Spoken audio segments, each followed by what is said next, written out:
Beginilah cara pria ini mandi. Jutaan anggur berkualitas. Dituang ke dalam kolam. Berjemur dengan nyaman. Tinggal di villa puluhan juta. Lukisan cantik. Digantung ke setiap ruangan. WC rusak juga tidak diperbaiki. Pergi ke kolam buang air. Mobil mewah ratusan juta. Setiap hari ganti. Setiap hari makan tidur. Kehidupan yang santai. Kenapa tidak ada yang peduli? Kehidupan masa depan. Wabah virus. Ia menjadi orang terakhir di bumi. Berkendara ke seluruh Amerika. Satu pun tidak ada yang hidup. Ia merasa stres. Petunjuk terakhir. Menemukan sebuah villa. Dan membawa barang kuno. Menghias rumah. Karena kepunahan manusia. Tidak peduli pandangan duniawi. Belanja ke supermarket. Lihat apa? Langsung diambil. Dan tidak perlu bayar. Merasa tidak puas dengan bola bowling. Ambil lampu dan akuarium.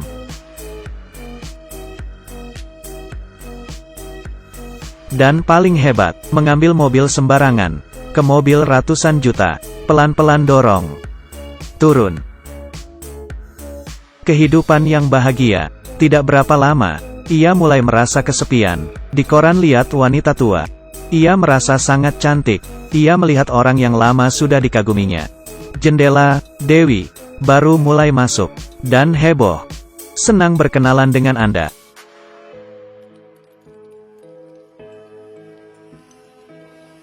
Hidup seorang diri sangat bosan.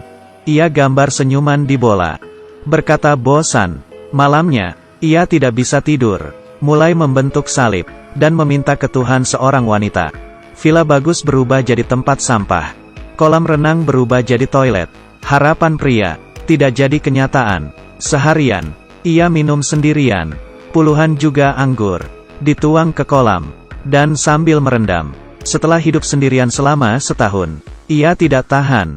Demi dirinya, mencari tempat. Menulis di batu. Bersiap mengakhiri hidupnya. Ia siap.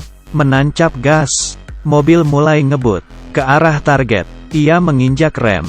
Karena ia lihat. Kejauhan. Ada asap. Ia senang. Menyetir ke arah asap itu. Turun dari mobil. Hatinya melonjak. Ini. Pakaian wanita. Kalau di bumi ini. Hanya tinggal satu orang. Kamu bakal ngapain? Ada orang pakai telur. Diminumnya mentah. Menyetir mobil mewah ke supermarket. Orang Amerika ini lebih hebat. Berendam di ratusan juta anggur. Mobil mewah dihancurkan. Tapi sekarang, ia sadar. Di dunia ini masih ada seorang wanita yang hidup. Tiba-tiba ia pingsan. Saat sadar, lihat seorang perempuan cantik. Keduanya berciuman. Tapi beberapa saat, ia buka kedua matanya dengan jelas. Wanita cantik sebelumnya, berubah jadi wanita tua. Kamu mau ngapain? Benar-benar sial. Ternyata, yang tadi, semuanya hanya mimpi. Wanita berkata, ia mendapatkan pesan. Meski enggan, dia tetap wanita. Ia mengajak wanitanya mampir ke rumahnya. Dengan cepat, ia menyesal. Karena, ia tidak cocok dengan wanita itu. Manusia akan punah. Wanita tetap mengikuti aturan. Melihat penyeberang jalan. Mobil harus berhenti. Akhirnya, ia tidak tahan. Dan menyetir mobil masuk ke supermarket. Keduanya tidak senang. Esok harinya, wanita pindah ke sebelahnya. Pria kesal. Pergi ke sana. Wanita tidak menghiraukannya. Karena menurut dia, yang paling terpenting, mereproduksi manusia. Jika pihak lain membenci, keduanya tidak bisa hidup. Masing-masing balik rumah. Wanita mencintai kehidupannya. Di perkarangan. Menanam buah. Ia merasa terhina. Tengah malam. Ia mencabut semuanya. Diam-diam. Ia tergerak karena ketulusan wanita.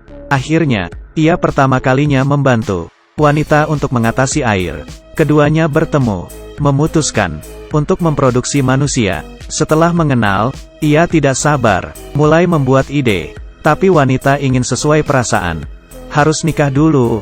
Pernikahan direncanakan esok harinya. Ia sangat senang. Saya tidak tahu. Mimpi buruk baru aja dimulai. Siapa yang kasih tamparan ke pria ini?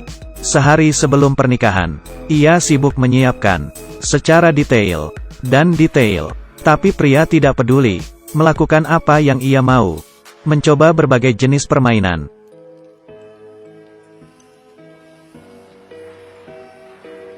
Di hari pernikahan, wanita memakai baju nikah, masuk ke pelaminan. Sadar pria, berpakaian jelek, pakai sembarang. Wanita tidak puas, tapi masih sabar, karena wabah virus.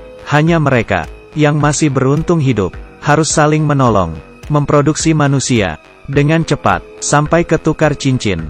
Ia tidak sabar, pria bingung. Ia dari awal bilang pernikahan, melupakan tentang tidak menyiapkan cincin. Melihat kelakuannya, ia melempar bunga dan meninggalkan pelaminan. Ia khawatir, bawa cangkul ke depan pintu wanita.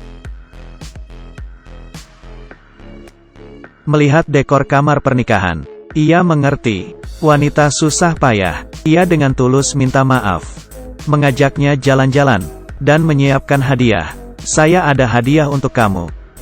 Tidak mungkin memberikan palu kecil sebagai hadiah.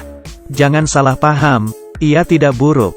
Tujuan utamanya adalah toko emas. Pukul ke kaca, ada cincin. Hati wanita membaik. Pernikahan tetap berlanjut. Setelah menikah, wanita mengambil inisiatif, beradaptasi dengan gaya hidup pria, menemaninya bermain banyak jenis permainan. Inisiatif bertemu mantan pacarnya, saling menyapa, bersahabat, membantingkannya keluar. Setelah bersama, ia mulai menerima wanita. Ternyata, hari bahagia tidak berlangsung lama. Terjadi kecelakaan. Sore itu, saat mereka keluar jalan-jalan, tiba-tiba ada sebuah mobil mewah di samping. Pria itu turun dari mobil. Di dalam mobil, keluar seorang wanita muda. Ternyata, ia juga menemukan pesan. Lalu ke sini, melihat wanita cantik di depan matanya. Ia menyesal, pernikahan ini terlalu cepat. Yang satu istri yang tua dan lemah. Satu lagi wanita muda yang cantik. Terakhir bagaimana ia memilih masa depan manusia? Kemana harus pergi? Ini adalah 3 episode pertama dari film Pria Terakhir di Bumi. Keseluruhan cerita penuh dengan kreativitas. Kelihatannya sangat nyata, layak untuk dilihat.